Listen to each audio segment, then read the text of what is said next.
So in the case of PCR, PCR helps is used to make multiples of nucleic acid, multiply the nucleic acid manifold, and thus increases the chances of early detection. For example, HIV in suspected AIDS patient can easily be done with the help of PCR. It even helps to detect mutation in the genes related to the cancer patients. Single-strand DNA or RNA is made radio-labeled as a probe and allowed to hybridize with the complementary DNA in a clone of cells, followed by autoradiography. If the gene is mutated, then it will not appear on the photographic film because complementarity is lost due to the problem of mutation. Now, in the same manner, ELISA is based on the principle of antigen-antibody interaction. So, in the ELISA, we actually are going to detect the smallest amount of protein, and that protein would be either antigen or antibody. So, we can either search for the presence of antigen in the body, or we can search for the antibodies prepared in response to the antigen. Both methods can be used in ELISA to detect the presence of the microorganism, and in this concept, remember, we use either the peroxidase enzyme or alkaline phosphatase enzyme. Apart from that, there is a concept of blotting, which I just told you that the probe has to be introduced. So during that concept, blotting is there. Now remember, in the concept of blotting is used to identify a specific DNA or RNA or protein. So there are different terms used for blotting. If a sudden blotting is done, we call it to be used for DNA to be identified. If northern blotting is done, it is used to identify the presence of a particular RNA, and if western blotting is done, it is done for the protein to be detected.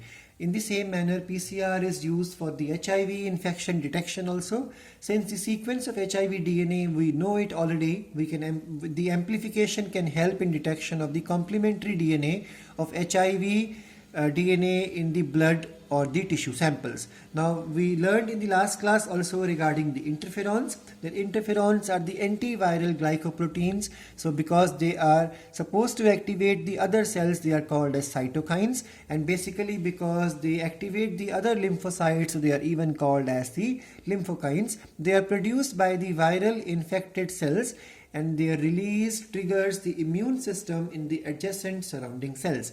Interferons are of three types, A, B, and G. A is released from the viral infected leukocytes and lymphocytes. B type of interferons are released by the viral infected fibroblast, epithelial cells, and leukocytes. And this G type is synthesized by the T lymphocytes.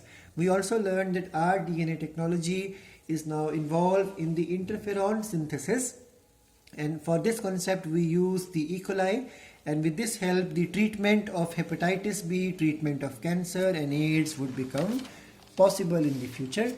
We learned about the ethical issues also because there is a limit how much can we do manipulation to the living organisms around us. So there should be a regulation over this concept. That's why ethical issues have come into the concept. Now, to overcome this problem, Government of India has introduced a committee which is called as GEAC, which stands for Genetic Engineering Approval Committee. This committee's function is to check what type of research is going on. Should it be allowed to continue or should it be banned?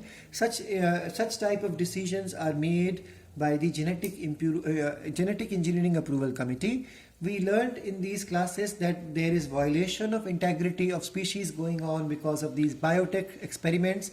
Then there are unforeseen risks possible to the environment, possible to the biodiversity because of these experiments, and then we are exploiting the animals as factories and we are performing cruel activities toward the animals. So these are the main ethical issues concerned with biotechnology. Now there are some terms which are important like the biopatent.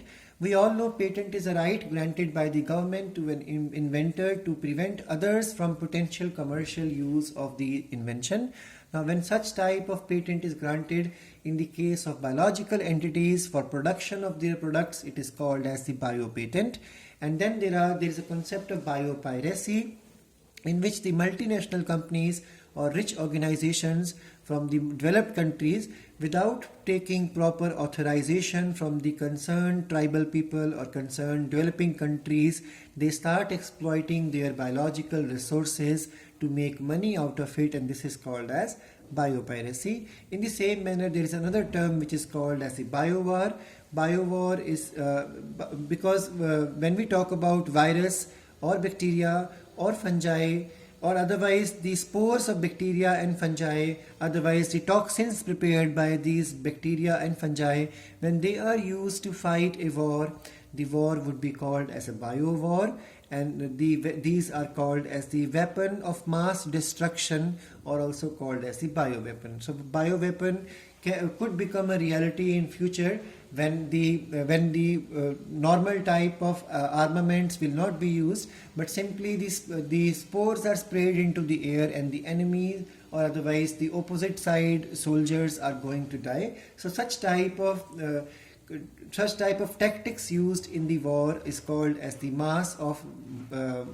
are called as the weapon of mass destruction, otherwise called as the bioweapons, and such type of war is considered as a biowar.